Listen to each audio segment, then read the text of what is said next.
हराय नाथ तुभ्यं नमः क्षितितलामलभूषणाय तुभ्यं नमस्त्रिजगतः परमेश्वराय तुभ्यं नमो जिनभवोदधिशोषणाय। बोलिए देवाधिदेव आदिनाथ भगवान की जय हो। पंच परमेष्ठी भगवान की जय हो। द्वादशांग जिनवानी माता की जय हो। परम पूज्य आचार्य भगवान श्री रविशेन मुनि महाराज की जय हो। चारित्र्य चक्रवर्ती मुनिकुल पितामह योगींद्र चूड़ामणि धर्म साम्राज्य नायक 20वीं शताब्दी के प्रथम आचार्य भगवान श्री शांति सागर जी मुनि महाराज की जय हो।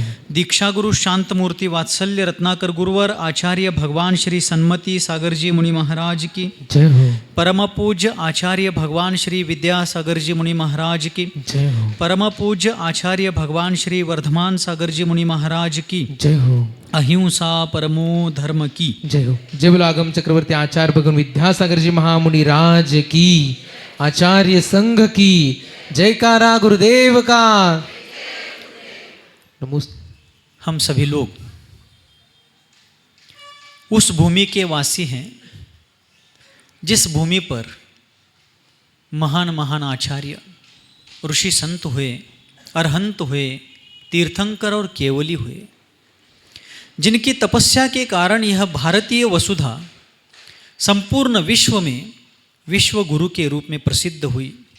इस देश ने आज तक विश्व का मार्गदर्शन किया है, पतन की ओर जाने वाले इस जगत को उत्थान की दिशा दिखाई है। इसका कारण है यहाँ की संस्कृति, और इस संस्कृति के पुरोधा, इस संस्कृति के प्रहरी अनेक महापुरुष, ज्योतिर्धर महापुरुष इस धरती पर हुए, जिन्होंने अपने जीवन के अनेक मूल्यों से, अपने जीवन के अनेक महान पराक्रमों से, अपने जीवन के अनेक प्रसंगों से मानवता को, इस संस्कृति और सभ्यता को नई ऊंचाइयां प्रदान की। हम उस भारतीय वसुधा के वंशज हैं। आज से हम सभी लोग इस भारत की पहचान जिस महापुरुष के कारण संपूर्ण विश्व पटल पर हुई है, उन महापुरुष श्री रामचंद्र जी के ऊपर, उनके जीवन चरित्र के ऊपर आज से हम चर्चा करने जा रहे हैं।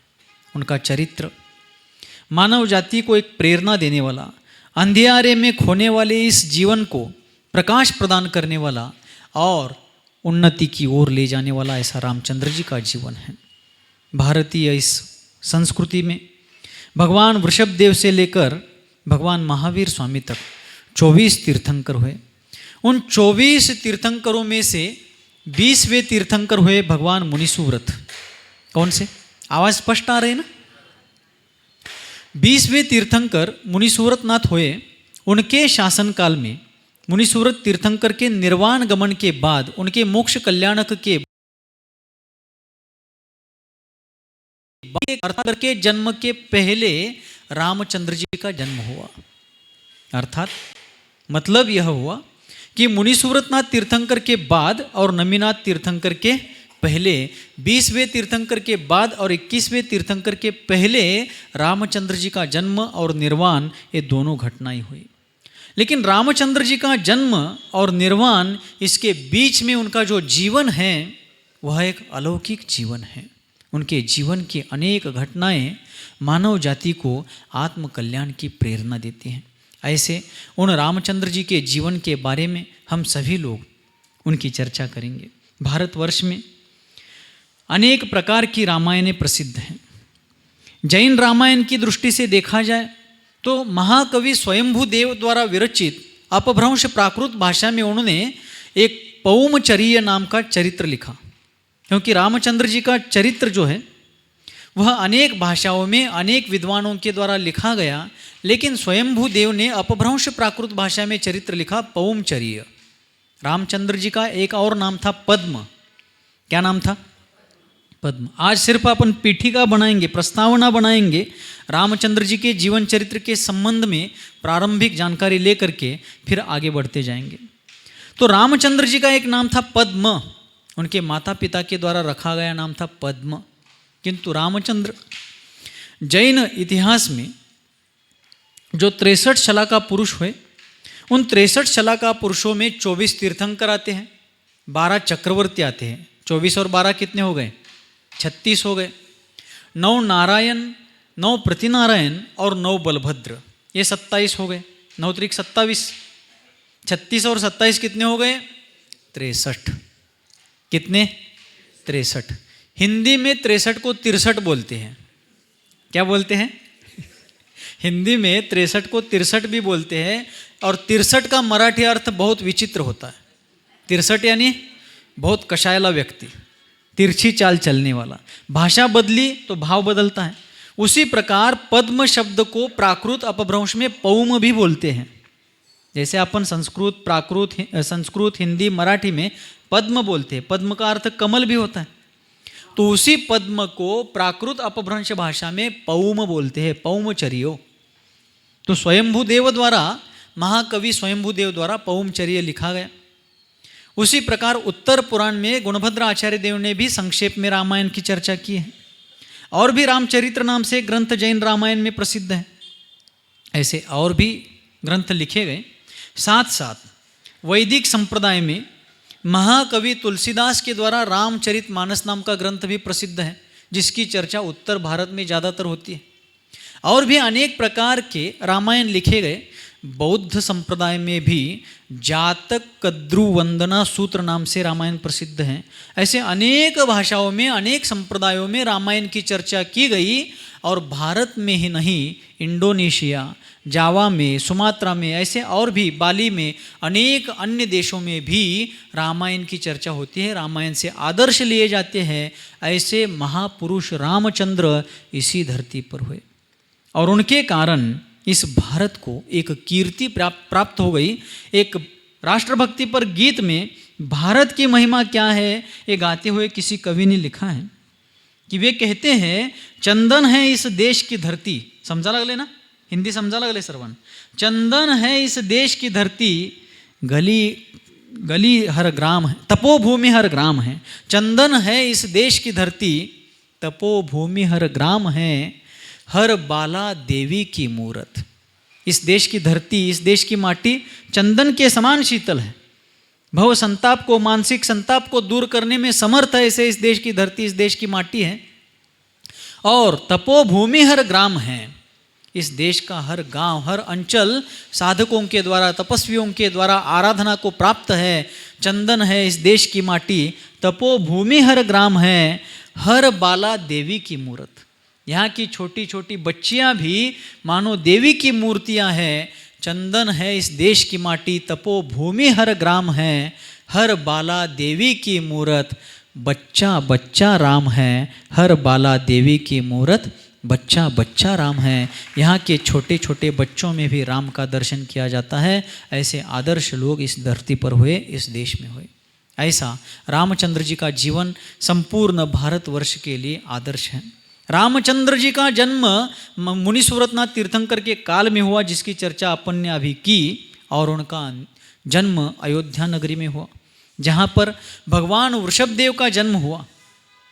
इस धरती पर जब कर्मभूमि का प्रारंभ हुआ, उस कर्मभूमि के काल में अंतिम कुलकर नाभिराज थे। वास्तव में देखा जाए तो तृतीय काल के अंतिम पड़ाव में 14 कुलकर हुए और 14वें कुलकर के पुत्र प्रथम तीर्थंकर होते हैं।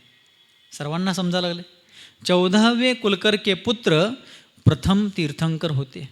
और इस वर्तमान काल में आदिनाथ भगवान का जन्म, वृषभनाथ तीर्थंकर का जन्म तृतीय काल में हुआ। और जब उनका निर्वाण हुआ आदिनाथ तीर्थंकर का, 84 लाख पूर्व की उनकी विशाल आयु थी। उनके निर्वाण के बाद 3 वर्ष 8 महीने 15 दिन बीतने के बाद चतुर्थ काल शुरू हुआ। वास्तव में तीर्थंकरों का जन्म और निर्वाण चतुर्थ काल में ही होता है, किंतु वर्तमान में हुंडाव सर्पिनी काल के प्रभाव से कुछ अघटित घटनाएं, अनपेक्षित घटनाएं हुई, जिसमें आदिनाथ तीर्थंकर का जन्म और निर्वाण भी तृतीय काल में हुआ। भगवान वृषभदेव के वंश का नाम था इक्ष्वाकु वंश। कौन सा वंश? इक्ष्वाकु वंश। और फिर आगे जा करके उस इक्ष्वाकु वंश में भगवान वृषभदेव के पुत्र भरत चक्रवर्ती हुए, उनके पुत्र बाहुबली हुए, उनके और भी सभी पुत्र हुए, और उसी इक्ष्वाकु वंश में आगे जाकर हजारों लाखों महापुरुष, लाखों राजा, करोड़ों राजा हो गए। और आगे जाते जाते उसी वंश परिपाटी में रामचंद्र जी का जन्म भी उसी इक्ष्वाकु वंश में हुआ। बाद में परीक्षा ली जाएगी रामायण के ऊपर आपकी, घ्यायची का नाही परीक्षा? महाराज तुम्हाला ही तो फक्त सांगायला आणले। रामचंद्र जी का जन्म भगवान वृषभदेव के ही इक्ष्वाकु वंश में हो गया, और आगे जा करके उसी अयोध्या नगरी में, जिस अयोध्या नगरी में आदिनाथ तीर्थंकर का जन्म हुआ, भरत चक्रवर्ती का जन्म हुआ, बाहुबली आदि उनके सभी भ्राताओं का, ब्राह्मी सुंदरी नाम के उनके बहनों का जन्म हुआ, उसी अयोध्या नगरी में, जिसे अवध नाम से भी जाना जाता है। अयोध्या का नाम अयोध्या क्यों है, कभी विचारला? नहीं महाराज, अयोध्या का नाम अयोध्या इसलिए है क्योंकि वे आदिनाथ तीर्थंकर की जन्मभूमि है, और वहाँ पर इतनी शांतता, इतनी संयमी लोगों की एक परिपाटी रही है, वहाँ पर कभी युद्ध नहीं होते थे उस काल में, इसलिए उस नगरी का नाम था अयोध्या। ऐसे उस अयोध्या नगरी में रामचंद्र जी का जन्म हुआ, और रामचंद्र जी का निर्वाण हुआ मांगी तुंगी पर। कहाँ पर? महाराष्ट्र में, नासिक के आगे जाने पर गजपंता में दर्शन करते अपन नासिक के पास, और उसके आगे जा कर के हम जब जलगांव के तरफ जाते हैं, वहाँ पर मांगी तुंगी नाम का जो सिद्ध क्षेत्र है, वहाँ सिद्ध क्षेत्र मांगी तुंगी पर रामचंद्र जी का निर्वाण लगभग 8.5 लाख वर्ष के पहले हुआ। कितने वर्ष पहले? जवळजवळ 8.5 लाख वर्षांच्या दरम्यान रामचंद्रजींचं निर्वाण झालेलं आहे। रामचंद्र जी के माता पिता दशरथ और अपराजिता। राम की माँ का नाम क्या? अपराजिता, लेकिन जो संसार भर में, विश्व भर में कौशल्या के नाम से प्रसिद्ध हुई। उनका नाम था अपराजिता, लेकिन कौशल्या नाम से वे प्रसिद्ध हुई। दशरथ को 4 रानियाँ थी। महाराजा दशरथ को रानियाँ कितनी? 4 रानियाँ थी। अपराजिता अर्थात कौशल्या पहली रानी, दूसरी सुमित्रा जिनके पुत्र हुए लक्ष्मण, तीसरी रानी थी सुप्रभा तीसरी रानी थी कैकेयी जिनके पुत्र हुए भरत, और चौथी रानी थी सुप्रभा जिनके पुत्र हुए भरत। आदिनाथ भगवान के पुत्र भरत अलग और दशरथ पुत्र भरत अलग। आदिनाथ भगवान के पुत्र भरत के नाम से ही इस देश का नाम पड़ा भारत। अपन लोग जब ध्वजारोहण करते हैं पंचकल्याणक विधि विधानों में, तब ध्वज गीत गाते समय उसमें पंक्ति आती है, आदि वृषभ के पुत्र भरत का भारत देश महान। आदि वृषभ के जो आदिनाथ भगवान थे, वृषभनाथ तीर्थंकर थे, उनके पुत्र भरत, जो इस भरत क्षेत्र के वर्तमान 12 चक्रवर्तियों में से पहले चक्रवर्ती हुए। देखा जाए इतिहास में तो भारत देश का नाम सबसे पहले आदिनाथ भगवान के पिता के नाम से था। आदिनाथ भगवान के पिता कौन? नाभिराज। नाभिराज कुलकर के नाम से इस देश का नाम था अजनाभ वर्ष। वर्ष का अर्थ भी देश होता है, जैसे भारत वर्ष, भारत देश समानार्थी शब्द हैं, वर्ष और देश। वर्ष का अर्थ 12 महीने भी होता है और वर्ष का अर्थ देश भी होता है। कंटाळा आलाय काय? गोष्ट सांगणार आता 4 महिने गोष्टीवरच आहे आपण। आदिनाथ भगवान के पिता का नाम था नाभिराज और उनके नाम से इस देश का नाम इतिहास में था पहले अजनाभ वर्ष।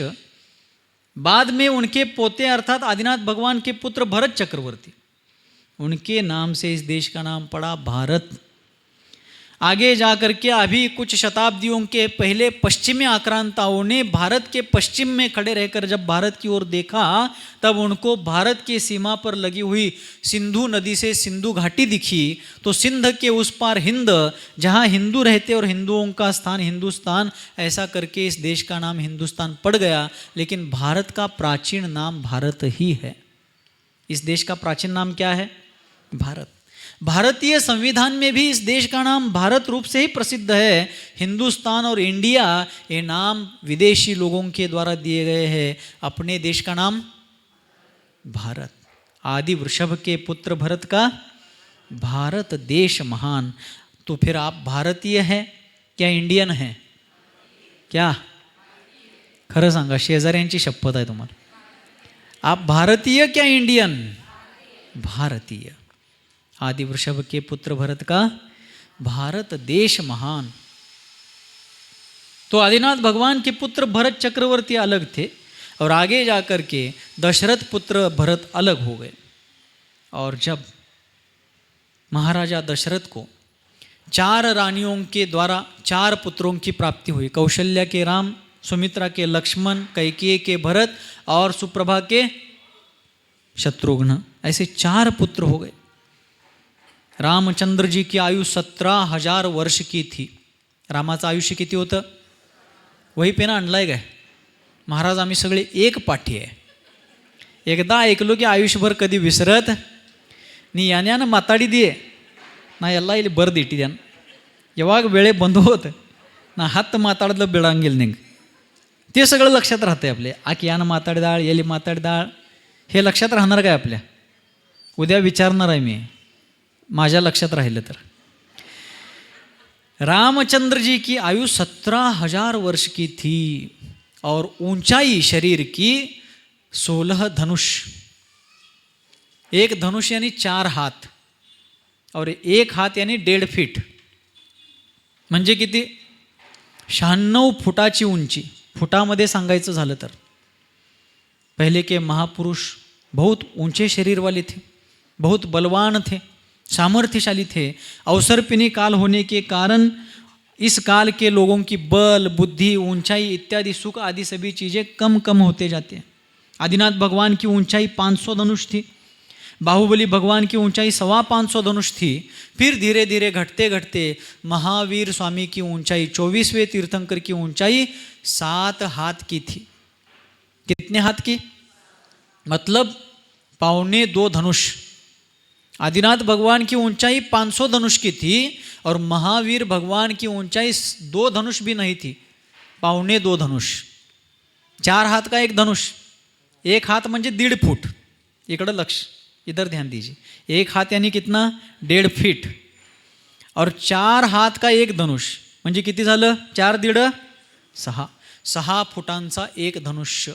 500 गुणुले 6 बरोबर 3,000 फुटांची उंची. आदिनाथ भगवान की ऊंचाई कितनी थी? 3,000 फीट. आज के लोगों को लग सकता है ये सब काल्पनिक है, कपोल कल्पित है, लेकिन ऐसा नहीं है. डायरेक्टली 500 धनुष का अभ्यास करने पर, डायरेक्टली वो बात सुनने पर लग सकता है. इसलिए जैन बालबोध से पढ़ते पढ़ते जब हम जैन सिद्धांत पढ़ेंगे, तत्वार्थ सूत्र, कर्मकांड, जीवकांड, लब्धिसार, क्षपनासार आदि ग्रंथ पढ़ेंगे, फिर धीरे धीरे वस्तु स्वरूप का प्रकाशन होता जाएगा, काल क्रम का, काल परिवर्तन का बोध होता जाएगा और फिर हम सत्य के पास पहुंच पाएंगे. एकदम से सुनेंगे तो लग सकता है कि ये कपोल कल्पित है. और आदिनाथ भगवान की ऊंचाई 500 धनुष से लेकर कम होते होते महावीर स्वामी की ऊंचाई 7 हाथ की रही. लेकिन बीच में मुनिसूरतनाथ तीर्थंकर के काल में होने से रामचंद्र जी की ऊंचाई कितनी थी? 16 धनुष्य. 16 चौक 64 हाथ और 64 1.5, 64 के 1.5 गुना करने पर कितने हो गए? 96 फीट, 96 फुट. ठीक है. रामचंद्र जी की ऊंचाई 96 फीट की थी. लक्ष्मण की आयु 12,000 वर्ष की थी. लक्ष्मण की आयु कितनी थी? 12,000 वर्ष और ऊंचाई राम के समान थी, 96 फीट की. फिर आज हमें इस रामायण की चर्चा किस लिए करनी है? वो इसलिए करनी है क्योंकि जैन रामायण एक अलौकिक रामायण है. बीच में एक प्रसंग बताना चाहता हूँ. जब जगत जेता सिकंदर दुनिया के बहुत से भूप्रदेशों को जीतने के बाद भारत के ऊपर उनकी वक्र दृष्टि पड़ती है. भारत को जीतने की लालसा सिकंदर के मन में उत्पन्न होती है और वो भारत की ओर चल पड़ते हैं. तो भारत की ओर दिग्विजय के लिए निकलने के समय वे अपने माँ से मिलने के लिए जाते हैं. भारत की गरिमा देखिए. जब सिकंदर माँ से मिलने के लिए जाते हैं, माँ को प्रणाम करते हैं और पूछते हैं कि माँ, मैंने आज तक दुनिया के बहुत से देशों को जीता है, लेकिन जो सोने की चिड़िया है उस भारत को जीतने के लिए मैं जा रहा हूँ और आपका आशीर्वाद लेने के लिए आया हूँ. और माँ, मैं भारत को जीतकर शीघ्र ही आऊँगा, लेकिन आते समय आपको भारत से क्या लाना हो तो आप बताइए, मैं अवश्य लेकर के आऊँगा। माँ ने समझाया कि बेटा तुम कितना भी जीत लो, लेकिन अंत में सब यहीं पर छोड़कर जाना है। किस लिए ये सब भागा दौड़ी करते हो, किस लिए सब अट्टहास करते हो, छोड़ दो। सिकंदर कहता नहीं माँ, मुझे दुनिया का सम्राट बनना है, जगत जेता बनना है, मैं जाऊँगा, लेकिन आप बस इतना बताओ कि वहाँ से आपको क्या चाहिए। तब माँ कहती है कि बेटा भारत एक श्रेष्ठ देश है और भारत में एक पवित्र नदी बहती है गंगा, और यदि संभव हुआ तो आते समय तुम भारत से गंगा का पवित्र जल लेते हुए आना। दूसरी बात, मुझे भारत में एक प्रसिद्ध महापुरुष हुए रामचंद्र, उनका चरित्र पढ़ना है। यदि तुम्हें संभव हो सके तो एक रामचंद्र जी का चरित्र लेते हुए आना। और तीसरी बात, गंगा का जल लाना आसान है, भारत में कहीं से भी खोज करके तुम रामचरित्र लेकर के आ सकते हो, लेकिन तीसरी बात, तुम भारत से यूनान तक ला पाओगे क्या नहीं मुझे पता नहीं, लेकिन प्रयास जरूर करना। सिकंदर अहंकार से पूछता है माँ, जगत जेता सिकंदर को कौन सी चीज असंभव है, बताओ आप। तब माँ कहती है बेटा और एक बार विचार करके वचन देना। गंगा जल लाना आसान है, रामायण लाना बहुत सरल है, लेकिन तीसरी बात बहुत कठिन है, माँ बता करके तो देखिए आप। तब माँ कहती है जिन्होंने संपूर्ण विश्व के आशा अपेक्षाएं छोड़ दी, संपूर्ण दिशाएं दशों दिशाएं जिनके वस्त्र बन चुकी है, धरती के किसी भी कोने पर, धरती के किसी भी हिस्से पर जो अनिर्बंध विहार करते हैं, जो वायु के समान निस्संग है, धरती समान क्षमाशील है, समुद्र के समान गंभीर है, मेरुगिरी के समान अटल अचल है, ऐसे आते समय तुम्हें संभव हुआ तो एक दिगंबर मुनिराज को आते समय लेकर के आना, मुझे उनके दर्शन करना। सिकंदर की माँ कहती, सिकंदर कहते माँ इसमें क्या आसान है, क्या कठिन है, मैं उनको आसानी से ले आऊँगा। लेकिन जब सिकंदर भारत में आए, भारत को जीता, गंगा जल ले लिया, रामचरित्र उन्होंने ले लिया, लेकिन जाते समय उनको दिगंबर मुनि को ले जाना था। तब उन्होंने आसपास खोज की तो एक जंगल में कल्याण नाम के मुनि महाराज, कौन से मुनिराज, कल्याण नाम के मुनि महाराज ध्यान साधना में बैठे थे। तो सिकंदर ने अपने दूतों को भेज करके, सेवकों को भेज करके उनको आदेश दिया, और सेवक जा करके उन कल्याण मुनिराज को आदेश देते कि चलिए, यहाँ पर पास में ही जगत जेता सिकंदर बैठे हैं, उन्होंने आपको आदेश देकर बुलवाया। तब मुनिराज कहते हैं यदि सिकंदर को मुझसे मिलना है तो उनको यहाँ आना पड़ेगा, क्योंकि मैं उनके राज्य का गुलाम नहीं हूँ। मैंने जीवन की, दुनिया की सभी प्रकार की आशा अपेक्षाएं छोड़ी है, मैं परमार्थ साधना कर रहा हूँ, मुझे सिकंदर के आदेश का कोई लेना देना नहीं। मंत्रियों ने डराया धमकाया, फिर भी वे नहीं गए। तब अंत तो गत्वा सिकंदर उनके पास जाता है, और उन मुनिराज की अत्यंत सुंदर वाणी को सुन करके सिकंदर के गर्व का हरण होता है। और सिकंदर ने उन मुनिराज को नम्रता पूर्वक निवेदन किया, विनती की कि हे गुरुदेव, हे मुनिराज, आप हमारे देश यूनान चलिए, हमारी माँ आपका दर्शन करना चाहती है, हमारे देशवासियों को आपका उपदेश सुनने की आवश्यकता है, आप चलिए। मुनिराज ने उनका आग्रह, उनका प्रस्ताव स्वीकार किया। बाद में इतिहास में दर्ज किया गया, इतिहासामध्ये नोंद केली गेली की व्यापारासाठी, व्यापार के लिए विदेश में जाने वाले जैन श्रावकों ने विदेश जाते जाते, चौका लगाते लगाते उन मुनिराज का विहार कराया, और सचमुच कल्याण मुनिराज यूनान में चले गए थे, और उनके प्रभावों से, उनके प्रवचनों से, उनके आदेश उपदेशों से यूनान में बहुत अहिंसा धर्म की प्रभावना हुई थी। आज भी कहा जाता है कि यूनान देश की जो राजधानी है एथेंस, यूनान की राजधानी एथेंस जो नगरी है, वहाँ बीच चौराहे पर आज भी कल्याण मुनि के चरण पादुकाएं स्थापित है। लेकिन कल्याण मुनिराज को तो चलने का निवेदन सिकंदर ने किया, किंतु वह लौट करके अपने देश वापस नहीं जा पाया। लेकिन ये संदर्भ बताने का उद्देश्य ये है कि सिकंदर की माँ ने भी रामायण सुनने की इच्छा व्यक्त की थी।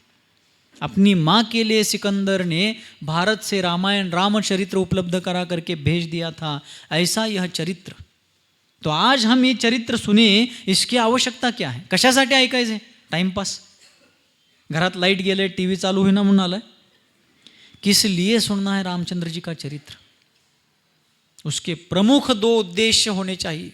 एक, रामायण में जो जो पात्र आए, राम, लक्ष्मण, सीता, दशरथ, कौशल्या, हनुमान, सुग्रीव, नल, नील, जाम्बुनद इत्यादि, साथ साथ विभीषण, रावण, और उनके साथ साथ और भी ऐसे कुछ पात्र हैं जिनकी चर्चा पद्म पुराण में रविसेन आचार्य के द्वारा की गई है, जिनका महान जीवन चरित्र हम सबको उन्नति की प्रेरणा देता है।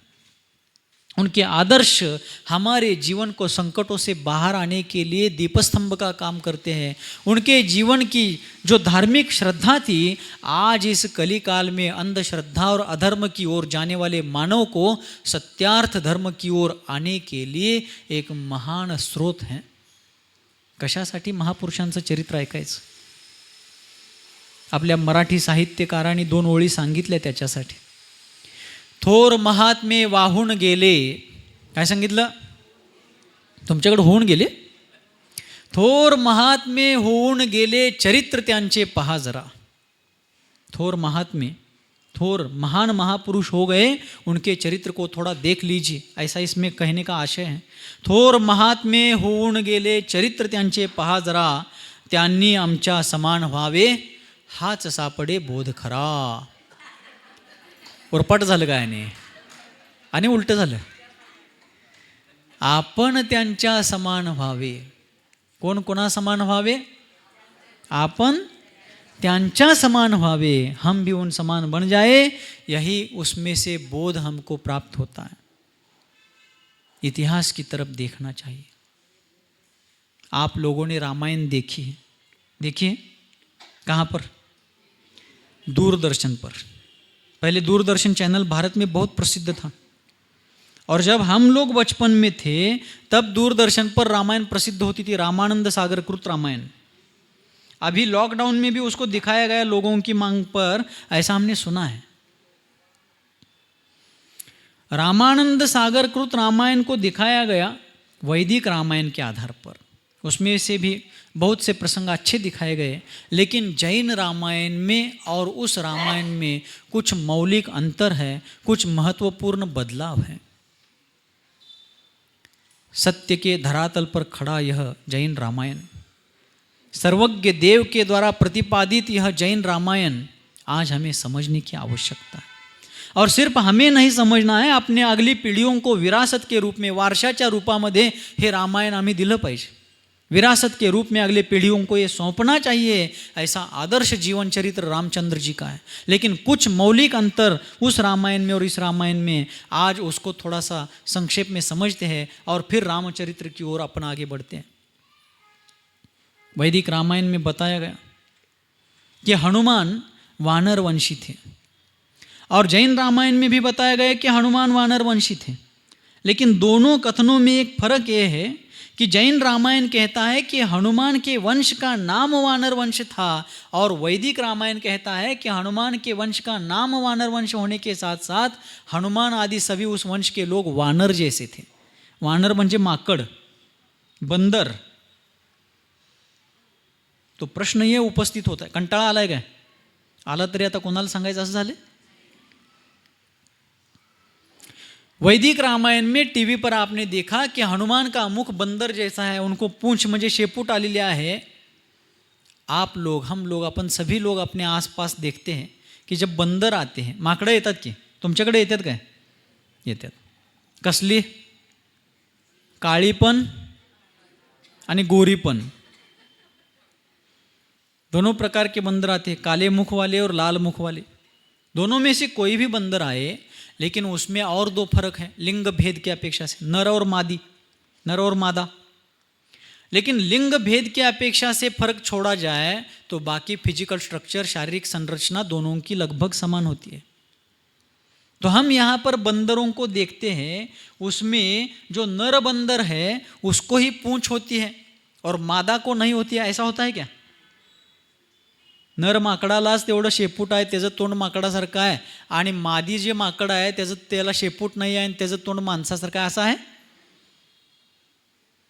तो टीवी पर जो रामायण देखी गई उसमें आपने हनुमान, सुग्रीव, जाम्बुनद, नल, नील आदि को बंदर के रूप में देखा, पूंछ देखी, उनकी स्त्रियों को, माता, बहन, उनकी पुत्री आदि जो कोई भी हो उनको बंदर का मुख हो, उनको पूंछ वगैरह देखा उसमें।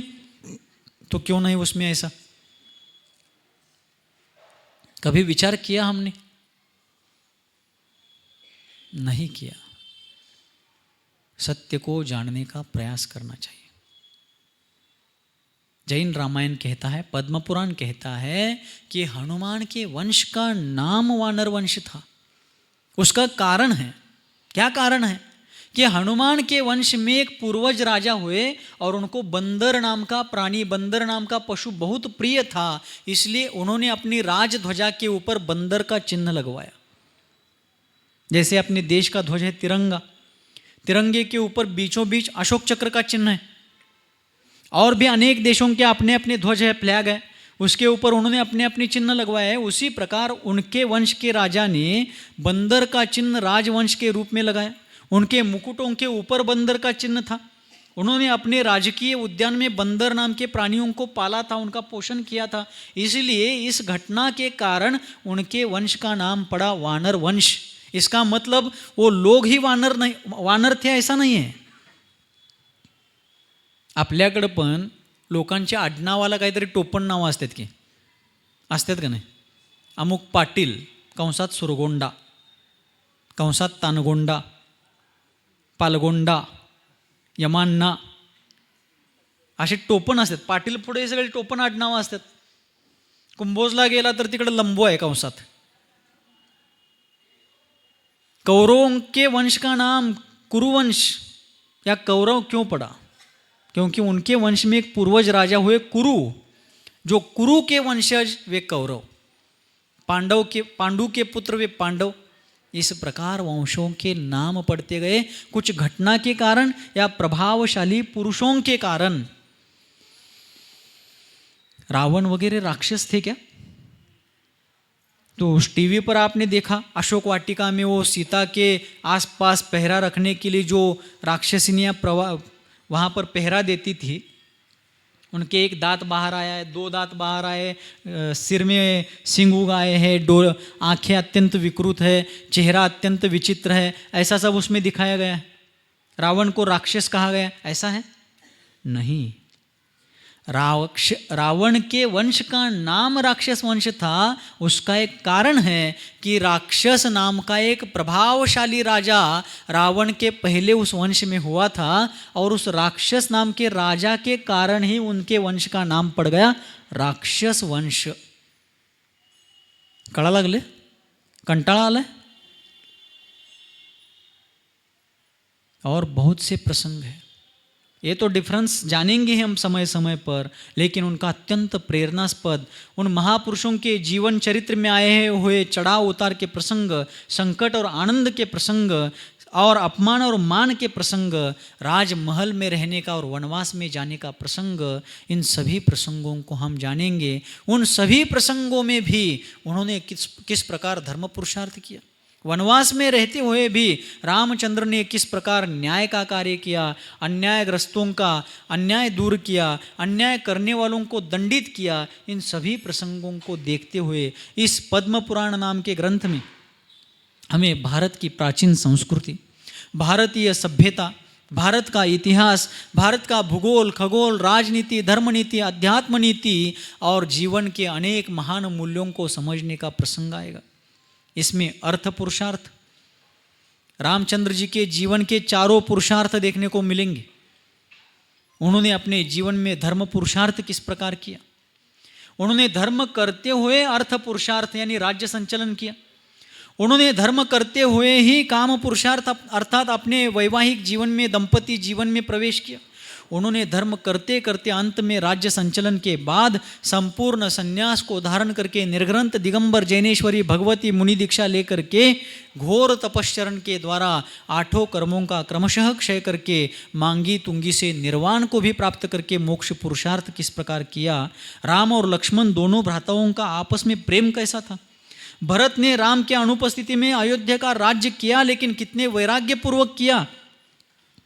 आज के भाई वैसे सभी भाई स्वार्थी है ऐसा नहीं है, लेकिन आज स्वार्थ बहुत बढ़ गया है।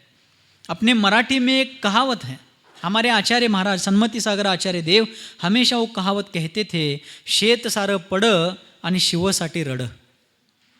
मतलब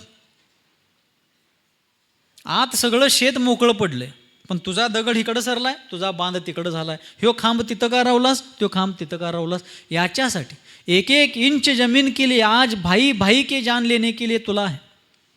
लेकिन एक भाई वो राम था, अपने सौतेले माँ की इच्छा थी कि मेरा बेटा भरत राजा बने, माँ की इच्छा पूर्ति के लिए और उस माँ को दिए गए पिता के वचन को पूर्ण करने के लिए उसने राज्य का त्याग किया. लेकिन एक भ्रम और भी है इसके बारे में कि कैकेयी ने राम को राज्य छोड़ने के लिए और भरत को राज्य देने के लिए कहा, और साथ साथ भरत को राज्य देने के बाद राम को 14 वर्ष का वनवास देने के लिए कैकेयी ने कहा. ऐसा आपने टीवी पर देखा है, किंतु ऐसा नहीं है.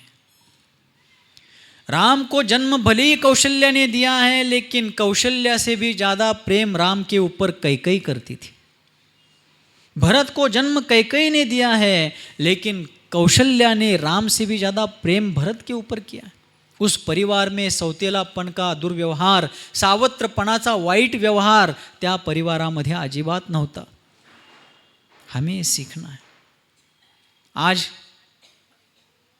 खरं सांगायचं तुम्ही सगळ्यांनी, घरातल्या एका लहान पोराला जर काहीतरी हातात लाडू दिला, हे चल आत बसून खाते, पोरगं यायला लागले बा आत चल. पोरं खेळायला जमत्यात की, करताय का नाही खरं सांगा. 2 गोष्टीसाठी, एक नजर लागू नये आणि दुसरं ते माईल तर त्याला आणि कुठलं द्यायचं. अर्थात सगळेच लोक असे असतात असं नाही आहे.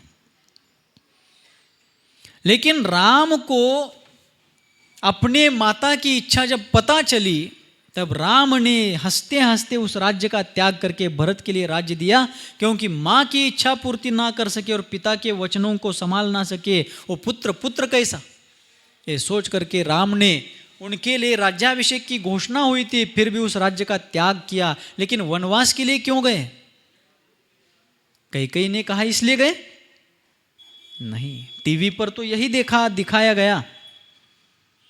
लेकिन वास्तविकता ये है कि राम वनवास इसलिए गए क्योंकि मैं अपने पिता का ज्येष्ठ पुत्र हूँ, और प्राचीन परिपाटी के अनुसार किसी भी राजा का ज्येष्ठ पुत्र ही उसके बाद राजा बनता है.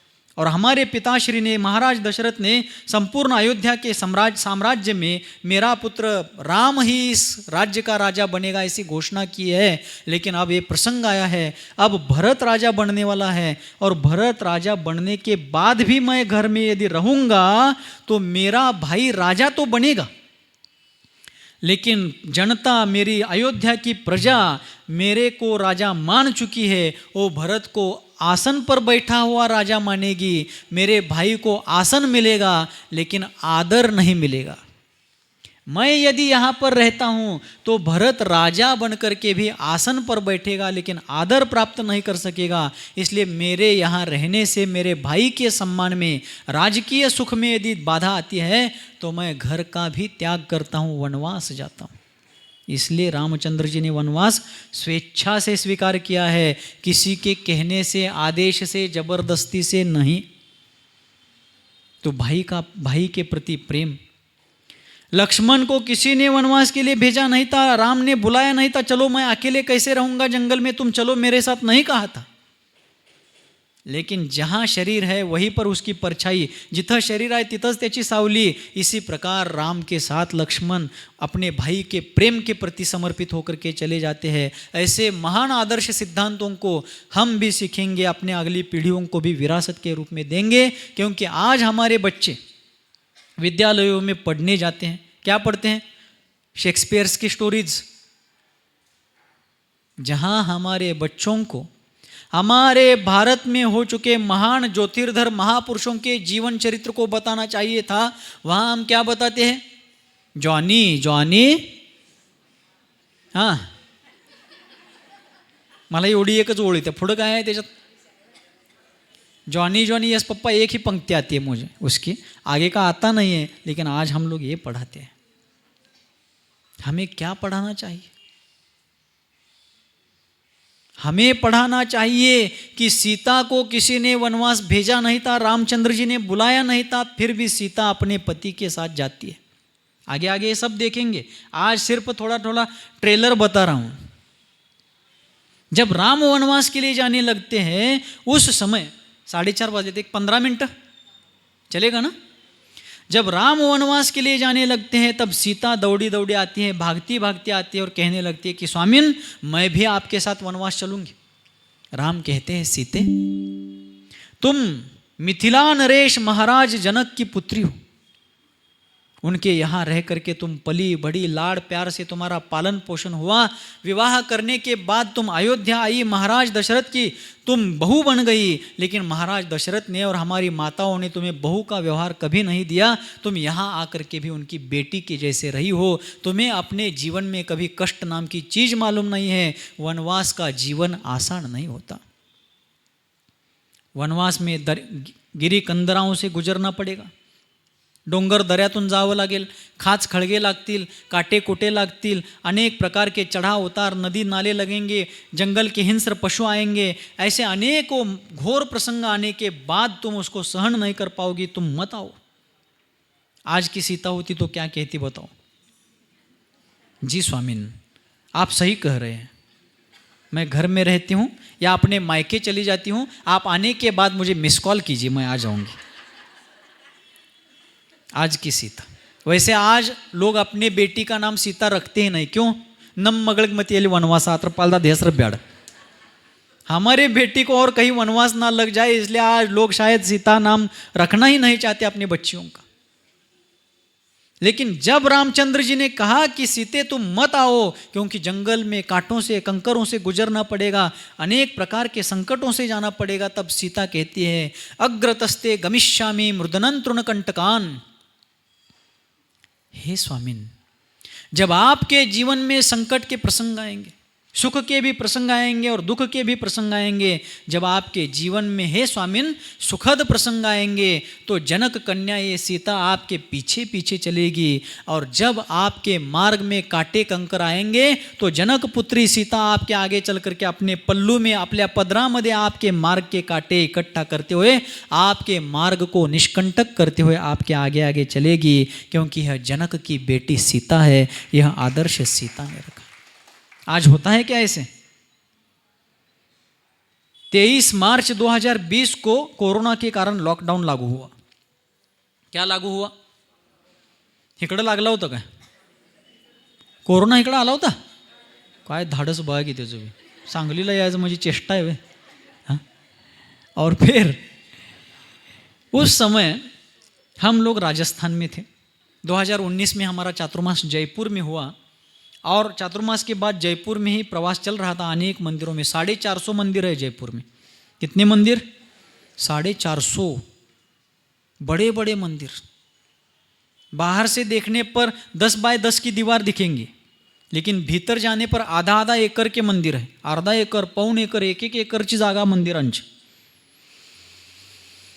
और फिर जयपुर प्रवास करते करते फाल्गुन अष्टानिका का सिद्ध चक्र विधान होने के बाद जब हम जयपुर के बाहर 20 किलोमीटर पद्मपुरा नाम का एक क्षेत्र है अपना जयपुर में, आप लोग गए क्या उधर? कभी जाना चाहिए।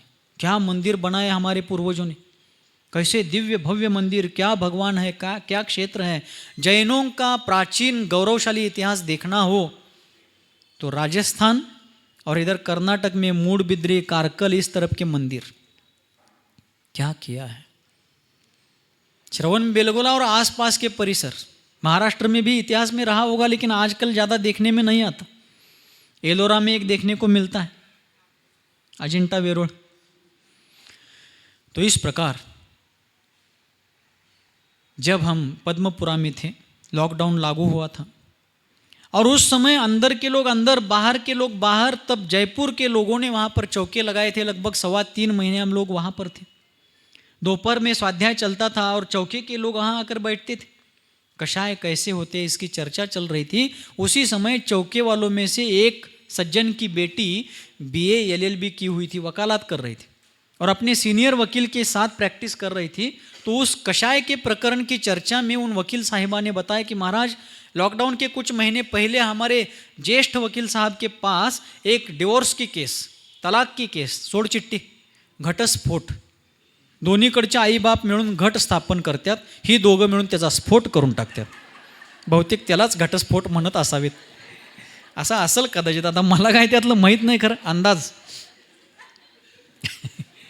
बंडवांना मागं काय बघायला आहे.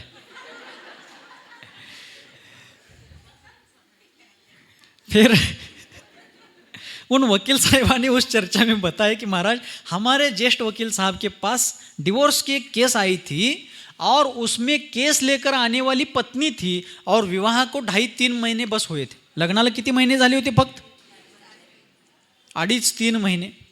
हमारे सर ने पूछा, अर्थात वो बता रहे कि हमारे सर ने पूछा कि आपको डिवोर्स किस लिए चाहिए? क्या आपके ससुराल वाले दहेज मांग रहे, हुंडा? क्या आपका शारीरिक पीड़ा दे रहे हैं, मानसिक छल कर रहे हैं, मानसिक आपको तकलीफ दे रहे हैं? क्या आपके मायके वालों को गाली गलौज कर रहे हैं? क्या कारण है? आपको डिवोर्स किस लिए चाहिए? कशासाठी पाहिजे सांगितले असेल ती लेडीज. महाराज आम्ही काही नव्हतो तिथं. जब उनको वकील साहब ने पूछा तब 2.5-3 महीने की विवाहित उस नववधू ने बताया कि सर हमारे श्रीमान जी, म्हणजे आमचं ह्यानी मेक्की त्यांनी, सर हमारे श्रीमान जी रात्रि में सोते समय बहुत खर्राटे लेते हैं, लय घोरत्यात, और मेरी नींद नहीं हो पाती है, इसलिए मुझे डिवोर्स चाहिए. बताओ, एक वो सीता थी जो राजमहलों का सुख छोड़ करके स्वेच्छा से अपने पति के साथ वनवास जाने के लिए तैयार है. पति के नकारने के बाद भी कहती है कि आपके सुखों के पलों में मैं आपके पीछे चलूंगी और आपके कंटकाकीर्ण मार्ग में आपके आगे चल करके आपके मार्ग के कांटे अपने पल्लू में दुपट्टे में लेते हुए आपका मार्ग निष्कंटक बनाऊंगी. वो सीता कहाँ, और आज पति नींद में खर्राटे लेता है, इसलिए डिवोर्स मांगने के लिए वकील के पास जाने वाली ये स्त्री का. इसलिए आज रामायण की आवश्यकता है. रामायण की चर्चा मनोरंजन के लिए नहीं चल रही. राम कथा सुनते समय हमारे जीवन की व्यथा मिटाने के बहुत सारे उपाय हर प्रसंग में हमें प्राप्त होने वाले हैं. इसलिए हमें रामायण सुननी है, उसको आत्मसात अपने शक्ति अनुसार करना है. किसे करना है? हम सबको करना है. आपको या मुझको ही नहीं, हम सबको. एक आदर्श चरित्र, महान चरित्र. मैं पूछना चाहता हूँ, पूछने के बजाय जानना चाहता हूँ कि राजस्थान का जिला न्यायालय, उच्च न्यायालय, भारत का सर्वोच्च न्यायालय या दुनिया का कोई भी न्यायालय नींद में खर्राटे लेने को, झोपेत घोरण्याला क्या अपराध साबित करके, अपराध सिद्ध करके दंड दे सकता है? उस स्त्री ने इस बात का विचार नहीं किया कि मेरे पति को डिवोर्स देने के बाद उसकी मनोदशा क्या होगी. दूसरी कोई स्त्री डिवोर्स्ड होने के कारण उसके साथ फिर विवाह करेगी या नहीं, उसके माता पिता की क्या मनस्थिति होगी, इस बात का विचार उसने नहीं किया. बल्कि ये सीता है, राम पत्नी सीता है, जब आगे जा कर के वनवास से लौटने के बाद जब राजकीय जीवन, राज सुख का जीवन जीते समय सीता गर्भवती अवस्था में थी. उनके ऊपर लोकापवाद आने पर सीता को रामचंद्र जी ने अकेले वनवास में दूसरी बार छोड़ दिया. जब उनको छोड़ करके कृतांतवक्र सेनापति वापस आ रहे थे, उन्होंने पूछा की हे महामहिषी, महिषी म्हणजे राणी बरं का, नाहीतर आपण महिषी म्हणजे पांजरपोळला जाणार आहे. हे महामहिषी, हे राज्ञी, मैं आपको छोड़कर उस घटना का डिटेल्स आगे आएगा, अभी ट्रेलर चल रहा है. ये चर्चा करनी क्यों आवश्यक है, बस इस बात की प्रस्तावना चल रही. कृतांतवक्र सेनापति ने पूछा कि मैं जा रहा हूं, आपका कोई मैसेज, कोई संदेश रामचंद्र जी के लिए. ಅವನು ವಾಟೋಳೆ ಆಗಲಿ, ನಂಗೆ ವನವಾಸದಾಗ ಬಿಟ್ಟದ, ಅವನ ದೇವಾಗ ಚಲೋ ಆಗೋದಿಲ್ಲ म्हणली असं सीता. वो पैर घिस घिस करके मरेगा, ऐसा कहा क्या सीता ने? नहीं. सीता कहती है कि हे सेनापतिन, आप जा रहे हैं तो स्वामी को हमारा प्रणाम कहिए. क्या कहिए? स्वामी. रामचंद्राला सीता काय संबोधते?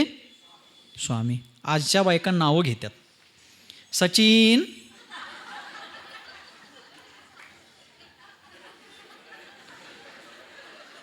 प्रशांत, उदाहरणार्थ हो, मिथून,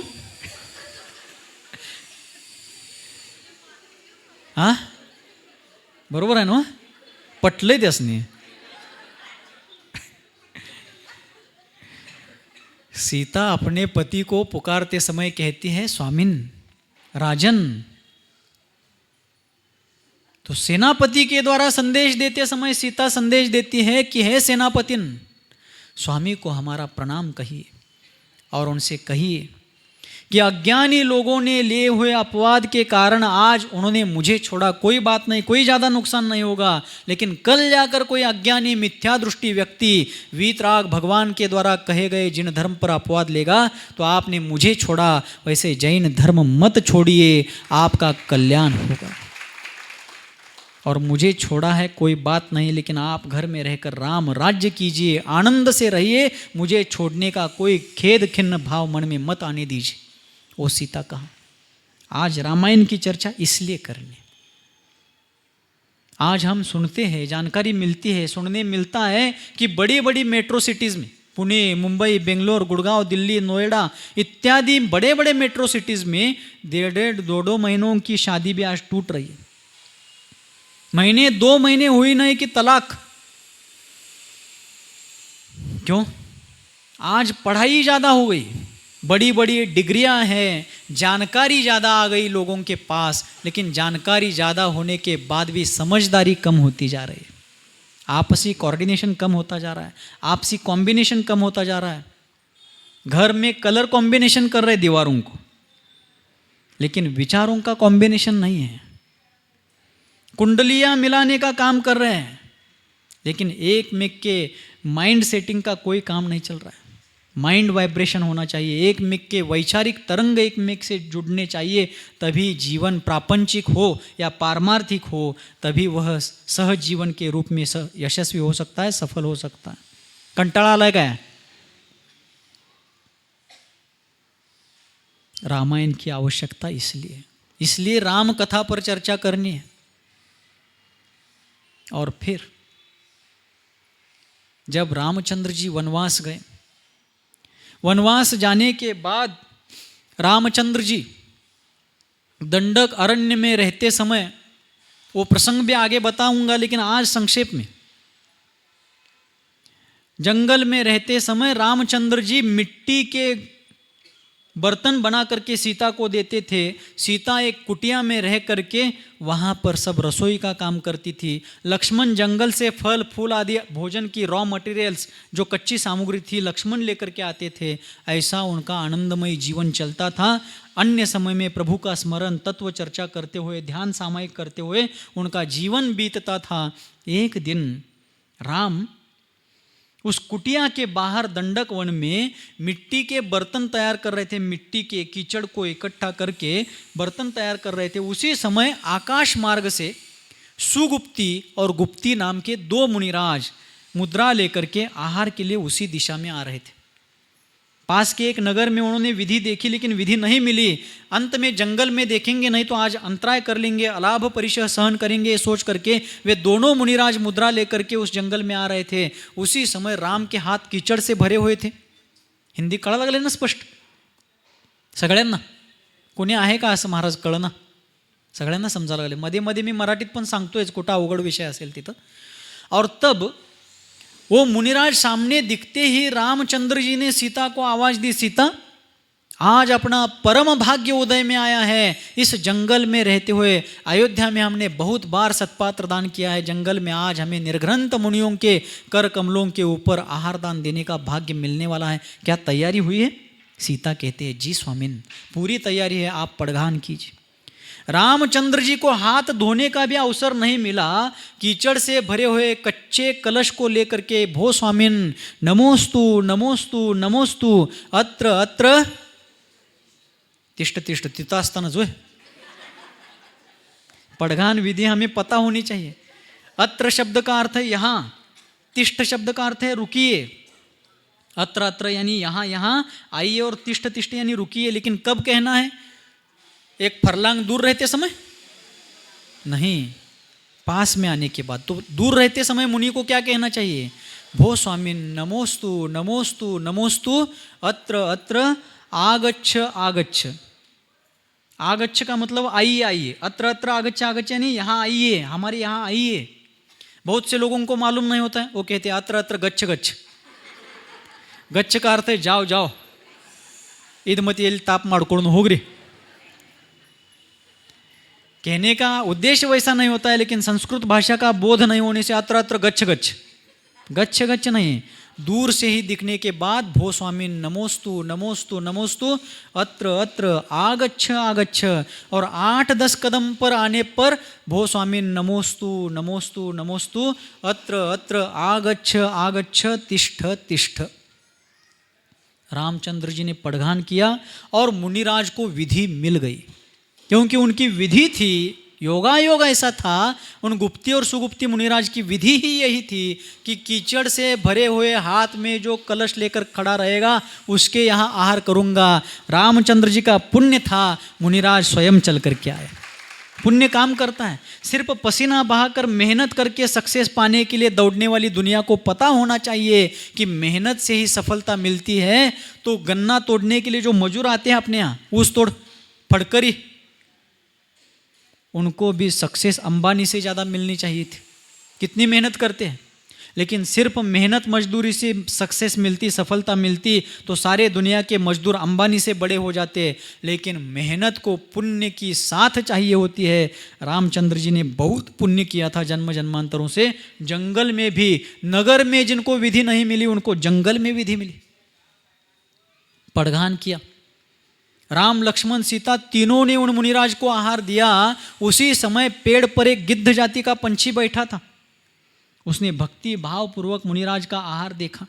आंखों से उसके आंसू टपक रहे थे उस पंछी के कि ये मनुष्य धन्य है, ऐसे महान तपस्वियों को आहार देने के भाव हो रहे। वो पंछी कौन था, वो पंछी की पर्याय में क्यों गया था, वो सब आगे आएगा। अभी ट्रेलर है, सारा डिटेल्स में आने वाला है। और फिर जब वह पंछी मुनिराज के आहार के बाद पास में ही उसी चौके में उन मुनिराज का पाद प्रक्षालन करके रखा हुआ जो चरणोदक था, पैर का गंधोदक था मुनि महाराज के, उस गंधोदक के पात्र में आ करके उसमें लोटपोट होता है, लोड़ते थे त्याच्यामध्ये गड़ाबड़। उन मुनिराज के चरणोदक में वो अपने शरीर को डुबो देता है। थोड़ा सा जल था, लेकिन अपने पंखों के फड़फड़ाने से वो सारा जल उसके शरीर पर लग गया। आश्चर्य हुआ कि उस विकृत दिखने वाले पंछी का संपूर्ण शरीर रत्न कांति जैसे हो गए और उसके पंख सुवर्ण कांति से चमकने लगे और उसके शरीर से रत्नों के और सोने की किरणें निकलने लगी। इसलिए उसको आगे नाम रामचंद्र जी ने दिया जटायु। वो पंछी कौन? वही जटायु कि जो जटायु सीता का अपहरण रावण करता है उस समय सीता का रक्षण करने के लिए प्रयास करता है। ये इतिहास है। ये सारे प्रसंग आगे आने वाले अभी शॉर्ट में हैं। उस आहार दान के बाद स्वर्ग के देवों ने पंचाश्चर्य वृष्टि की। तो ये प्रसंग आज इसलिए बता रहा हूँ, आज लोगों को घरों में रहते हुए चौका लगाना मुश्किल लगता है। राम लक्ष्मण सीता ने जंगलों में चौके लगाकर वनवास काल में आहार दान किए। वो महापुरुष ऐसे ही नहीं हुए, महान जीवन साधना उन्होंने की है, इसलिए वे महापुरुष हुए। हनुमान, अभी संक्षेप में उनके बारे में बताया था। उनका नाम हनुमान क्यों पड़ा? अंजना ने जब जन्म दिया हनुमान को जंगल में, क्योंकि उनको भी वनवास अज्ञातवास मिला था, और फिर जब वे वनवास में गर्भवती अवस्था में थी वसंत तिलका नाम की दासी के साथ, तब अंजना ने प्रसव पीड़ा के साथ एक पर्वत की जंगल में, एक पर्वत के ऊपर के जंगल की गुफा में हनुमान को जन्म दिया। इसलिए पर्वत को शैल कहते हैं। संस्कृत में पर्वत को गिरी, शैल, भूभृत इत्यादि अनेक नाम हैं। तो शैल यानी पर्वत। शैल की गुफा में जन्म लेने के कारण हनुमान का नाम पड़ गया श्री शैल। ठीक है। जब अंजना के मामा प्रतिसूर्य नाम के मामा वहाँ से जा रहे थे विद्याधर थे वो, और नीचे हनुमान थे, नवजात हनुमान, तद्भव मोक्षगामी थे, महापुरुष थे। और ऊपर से जाते समय उस प्रतिसूर्य नाम के विद्याधर का विमान वहाँ रुक गया, क्योंकि नीचे कोई तद्भव मोक्षगामी जीव हो तो विद्याधर मनुष्यों के विमान उसके ऊपर से आगे नहीं जाते, रुकते हैं।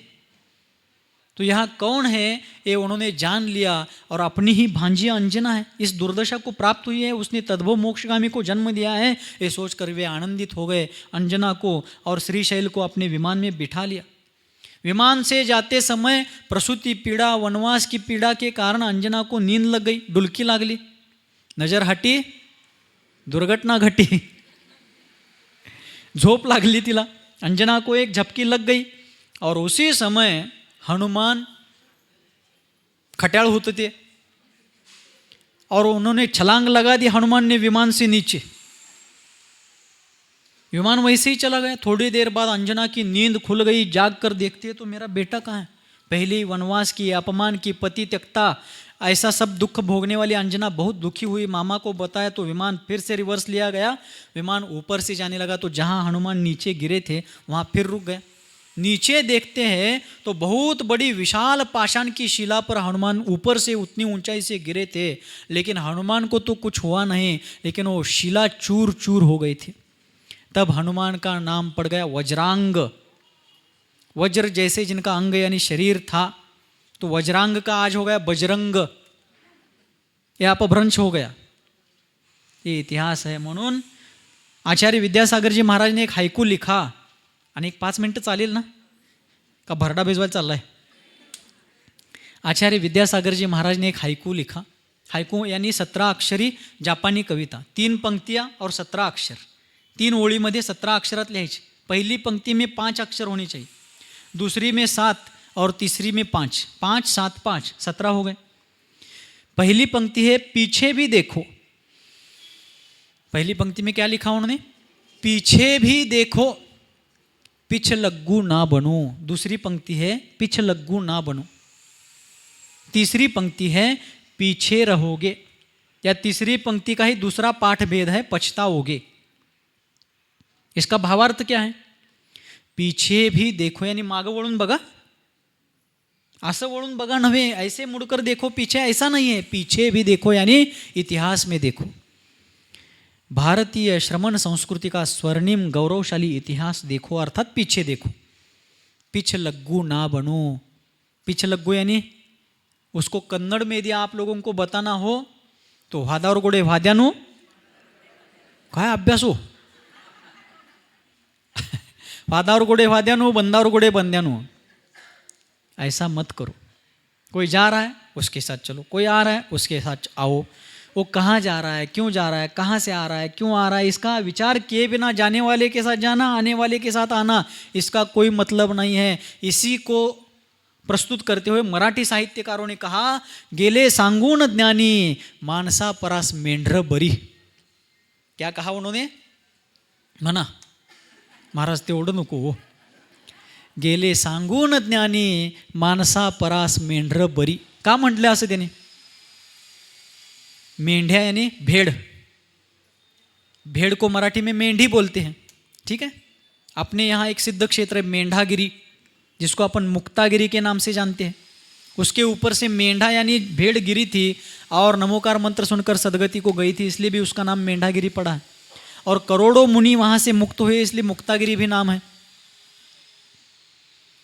तो मेंढी यानी भेड़। भेड़ कैसे चलते हैं, नीचे देखकर, मानो या उन्होंने इर्यापत समिति का संकल्प लिया है, निरतिचार इर्यापत समिति। और ऐसे चलते चलते एक भेड़ यदि आगे जाकर गड्ढे में गिरी तो पीछे वाले सावधान नहीं होते, वो भी सब उसके ऊपर गिरते जाते हैं। अंधानुकरण, इसलिए अंधानुकरण का निषेध किया गया। पिछलग्गू मत बनो, पिछलग्गू ना बनो, पीछे रहोगे अथवा उसी पंक्ति को पछताओगे, ऐसा भी लिखा गया। म्हणून कोणाचं अनुकरण करायचं। आज पश्चिमी सभ्यता का, पश्चिमी संस्कृति का, यूरोपियन कल्चर का हम लोग अनुकरण कर रहे हैं, लेकिन किसी विचारक ने कहा है कि सूर्य भी जब पश्चिम की ओर जाता है तो डूब जाता है। हम तो सामान्य लोग हैं।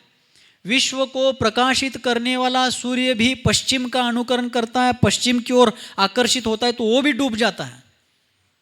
इसलिए हमें संसार में डूबना नहीं है, तो पाश्चात्य संस्कृति का त्याग कर पौर्वात्य संस्कृति अर्थात अपनी भारतीय संस्कृति श्रमण संस्कृति का अनुकरण करना होगा। क्या विषय चल रहा था फिर? रामायण का कौन सा विषय चल रहा था अभी? हनुमान, श्रीशैल, वज्रांग। वज्रांग का अपभ्रंश हो गया बजरंग, ठीक है। फिर आगे जाकर के वो जो अंजना के मामा थे प्रतिसूर्य, वे अंजना को अपने घर हनुरूह नाम के द्वीप में ले जाते हैं। कौन से द्वीप में? हनुरूह द्वीप में ले जाते हैं। वहाँ इस श्रीशैल का, वज्रांग का पालन पोषण होकर के वे बड़े हो जाते हैं। इसलिए हनुरूह द्वीप के कारण उनका नाम हनुमान पड़ गया और वही प्रसिद्ध हो गया। बाद में पौनंजय युद्ध से वापस आने के बाद खोजते खोजते, अंजना को खोजते खोजते जा करके वहाँ मिलते हैं और पौनंजय के पुत्र होने के बाद उनका नाम पड़ गया पवन पुत्र।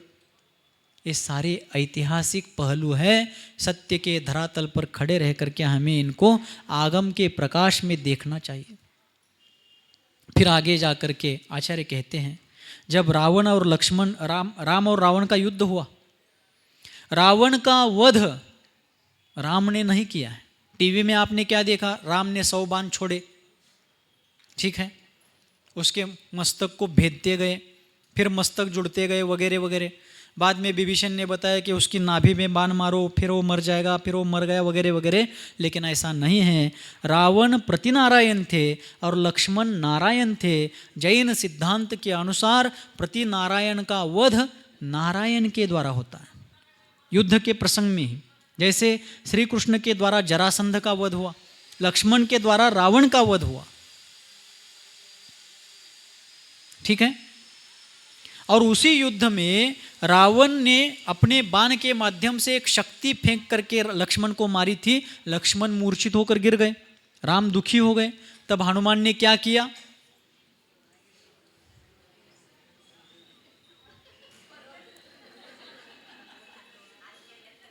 क्या? द्रोणागिरी पर संजीवनी बूटी नाम की जड़ी बूटी मिलेगी, औषधि मिलेगी, जो ला करके लाने के बाद, लेप लगाने के बाद लक्ष्मण ठीक होंगे। ऐसा कहने के बाद हनुमान औषधि खोजने के लिए गए, लेकिन वो औषधि उनको पता नहीं चली, उन्होंने पर्वत ही उठा कर लाया। ये वैदिक रामायण कहता है। लेकिन जैन सिद्धांत कहता है, जो विशल्या नाम की महान स्त्री थी, राजपुत्री थी, उनके जल का स्नान लक्ष्मण को लगाने के बाद उनकी मूर्छा दूर होगी, ऐसा किसी ज्ञानी ने उनको बताया, रामचंद्र जी को बताया। तब हनुमान को भेज करके उन्होंने विशल्या को लाया। उनके स्नान जल को लगाने के बाद लक्ष्मण की मूर्छा दूर हुई। उसी विशल्या के साथ आगे जा करके लक्ष्मण का विवाह भी हुआ। ऐसे बहुत से ऐतिहासिक पहलू है, इन सबको हम जानेंगे। पद्म पुराण नाम का यह ग्रंथ रविशेन नाम के आचार्य महाराज ने लिखा है। कौन से आचार्य? रविशेन आचार्य, जो महान सारस्वत आचार्य हुए। काव्य ग्रंथ, चरित्र ग्रंथों में जिनकी बहुत बड़ी महती प्रभावना हुई, जिन्होंने बहुत प्रतिष्ठा प्राप्त की, कीर्ति प्राप्त की, ऐसे रविशेन आचार्य महावीर भगवान के निर्वाण के 1203 वर्ष बीतने के बाद, कितने वर्ष बीतने के बाद? 1203 वर्ष बीतने के बाद। किसको 1203 वर्ष? महावीर भगवान को मोक्ष प्राप्त करके 1203 वर्ष होने के बाद रामायण की रचना हुई, अर्थात ईस्वी सन 677 में। कधी? इसवी सन 677 वर्षां, इसवी सन मध्ये, इसवी सन 677 मध्ये रामायणाची रचना झाली। यानी लगभग 1349 वर्ष, 1350 वर्ष पकड़ लीजिए इस पद्म पुराण की रचना होकर के। 26,000 श्लोक प्रमाण यह ग्रंथ। किती श्लोक आहे त्याच्यामध्ये संस्कृतमध्ये? संस्कृत के 26,000 श्लोकों में उन्होंने रामायण का लेखन किया, पद्म पुराण का लेखन किया रविशेन आचार्य ने।